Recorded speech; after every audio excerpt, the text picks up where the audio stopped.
নমস্কার বন্ধুরা, স্বাদের সাগরে তোমাদের সবাইকে স্বাগত। আজ তোমাদের সাথে শেয়ার করব মাইক্রো ওভেন ছাড়াই কিভাবে গ্যাসের চুলায় খুব সহজে পিৎজা বানানো যায়। ছোট থেকে বড় পিৎজা খেতে কে না ভালোবাসে, কিন্তু আজকালকার যা বাজার দর সব সময় বাইরে থেকে কিনে খাওয়া সম্ভব হয় না। তাই ঘরেই যদি কম খরচে হেলদি অ্যান্ড টেস্টি পিৎজা বানিয়ে নেওয়া যায়, তাহলে বাইরে থেকে কিনে খাওয়ার আর দরকার পড়বে না, আর যখন ইচ্ছা তখনই বানিয়ে খেতে পারবে। তাহলে চলো পিৎজার রেসিপিটা তাহলে শুরু করি। পিৎজা বানানোর জন্য আমি এখানে বাজার থেকে পিৎজার বেস কিনে এনেছি। এই দুটো পিৎজা বেস কিনতে আমার 30 টাকা খরচ পড়েছে।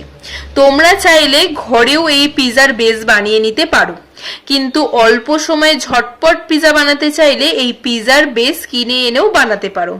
টেস্টের কিন্তু কোনো তফাৎ হয় না। আমি এখানে ভেজ পিৎজা বানাচ্ছি, আর এটাতে আমি বানানোর জন্য পনির নিয়েছি। পনিরগুলোকে স্লাইস করে কেটে নিয়েছি। তার সাথে সুইট কর্ন নিয়েছি, টমেটো নিয়েছি, ক্যাপসিকাম নিয়েছি। প্রত্যেকটাকে পিৎজাতে সাজানোর জন্য টুকরো টুকরো করে কেটে নিয়েছি। তারপর কর্নগুলো সেদ্ধ করার জন্য জল দিয়ে গ্যাসে বসিয়ে দিয়েছি।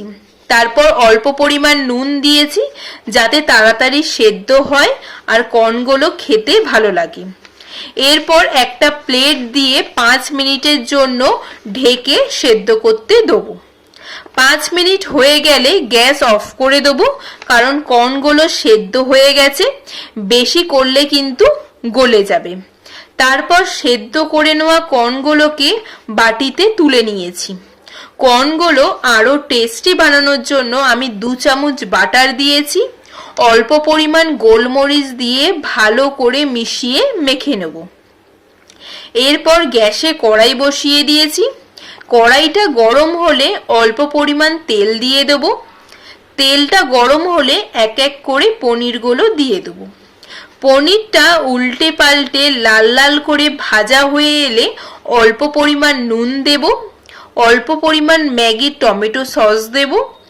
1 চামচ বাটার দিয়ে ভালো করে পনিরটাকে টস করে নেব।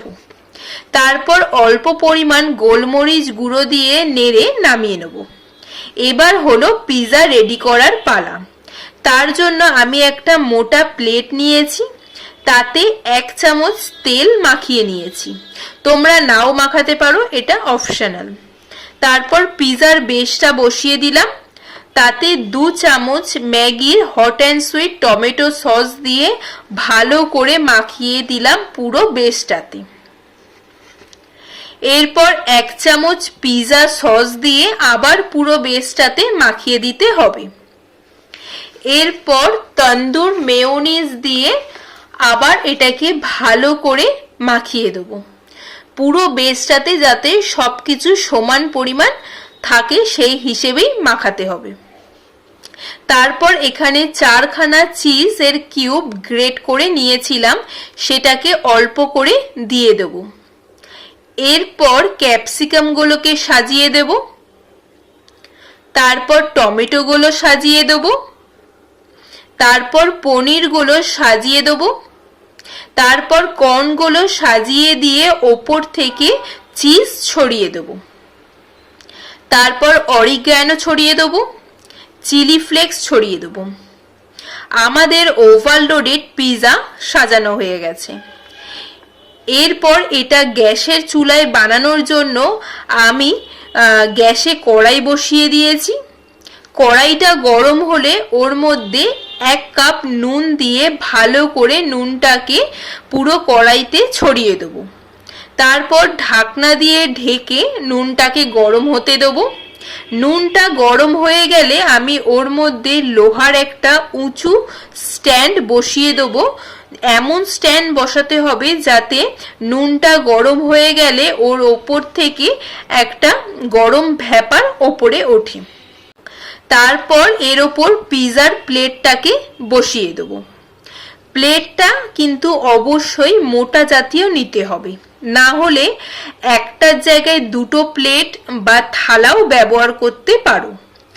এরপর পিৎজার পর এটাকে ঢাকনা দিয়ে ঢেকে দেবো 15 থেকে 20 মিনিটের জন্য। এমন ঢাকনা দিয়ে ঢাকতে হবে যাতে ভেতরের গরম বাইরে না বেরায়। 20 মিনিট হয়ে যাবার পর ঢাকনা খুলতেই একটা সুন্দর গন্ধ বেরোতে শুরু হয়েছে আর আমাদের পিৎজাও রেডি হয়ে গেছে। দেখতে পাচ্ছ পিৎজার চিজগুলো একদম গলে গেছে আর ভেজিটেবলগুলো খুব ভালো করে সেদ্ধ হয়ে গেছে। মাইক্রো ওভেন ছাড়াই গ্যাসের চুলায় কত সহজে পিৎজা বানিয়ে নেওয়া যায় দেখতে পেলে। বন্ধুরা, ভিডিওটা ভালো লাগলে ভিডিওটাকে অবশ্যই লাইক করো, শেয়ার করো, কমেন্ট করো আর চ্যানেলটাকে অবশ্যই সাবস্ক্রাইব করে দিও। আজকের মতো টাটা।